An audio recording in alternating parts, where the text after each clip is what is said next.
let's break down these three phrases. They're right within the G minor pentatonic scale.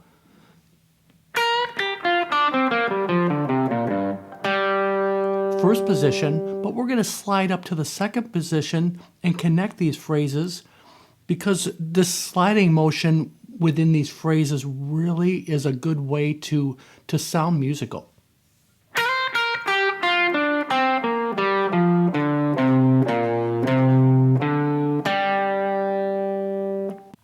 The first phrase.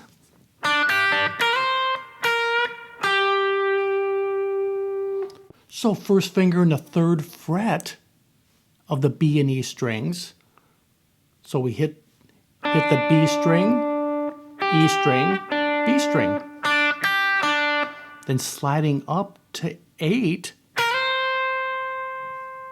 6 on the E, hitting that home bass note here, the root note in the 8th fret of the B string. Slow.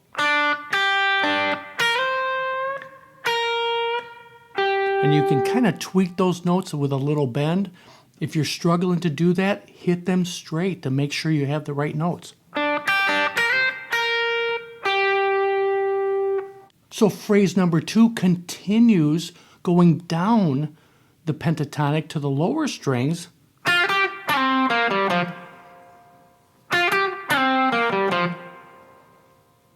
So 6, 8 on the B string. Sliding from 7 to 5 on the G string, then 3rd fret of the G, 5, 3 on the D string. So far.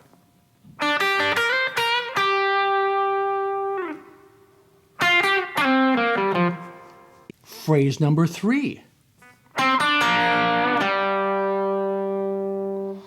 And as we play these, they're right within the G minor pentatonic scale, but they sound good over the entire progression. I'll leave a link for this backing track so you can practice these concepts, but this helps you say something when you're playing a guitar solo. So this is right within the first position of the G minor pentatonic scale. 5 on the G string, 3 on the B string, 3 on the G string, and then home bass note here in the 5th fret of the D string. Now check out my right hand. I'm downstroke on this first note here in the 5th fret of the G string. Then I go upstroke on both notes in the 3rd fret of the B and G strings, with a slight bend there. And kind of chop it off, sounds really good. And you can slide up to this 5th fret of the G string and then kind of add a... You have that groove in your right hand.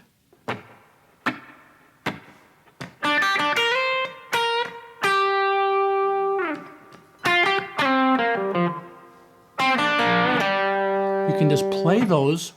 A metronome can help with this. The backing track definitely helps, but you can just pick up your guitar and do this also.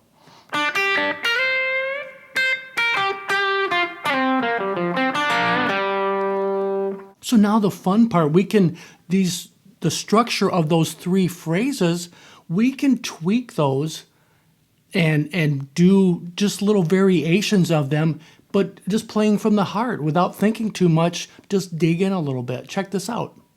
So instead of playing it straight, this first phrase, we can bend this note in the 8th fret of the E string. Full bend on 8, hitting 8, 6, 8 on the B string, G note.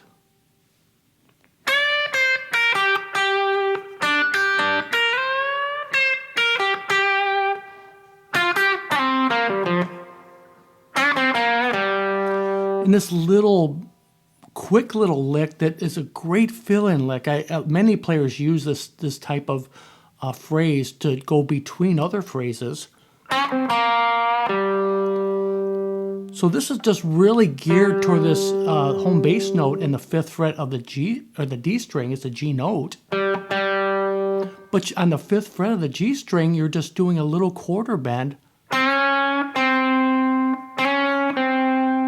almost to that blue note, but so you're just hitting the little bend, hitting the note on the 5th fret, 3rd fret of the G string, slight bend, and then going back to that 5th fret on the D string, the G note.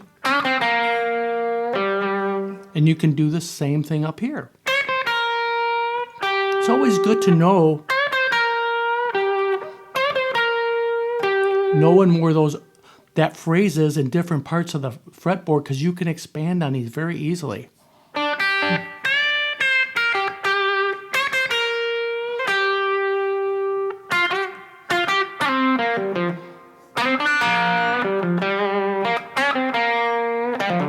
And that little pull off, it would be pulling off from 5 to 3 on the D string and slamming your 3rd finger on the 5th fret of the A string. One hit and slamming your finger down.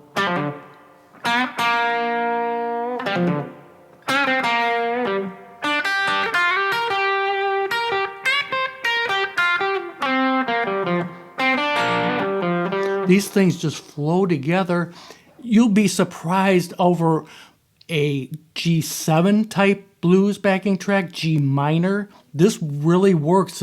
All these notes just work over the progression.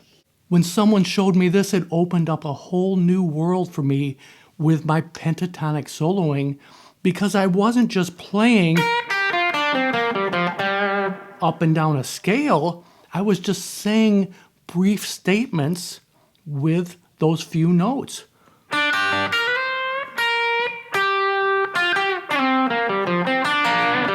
It just flows up, flows back down.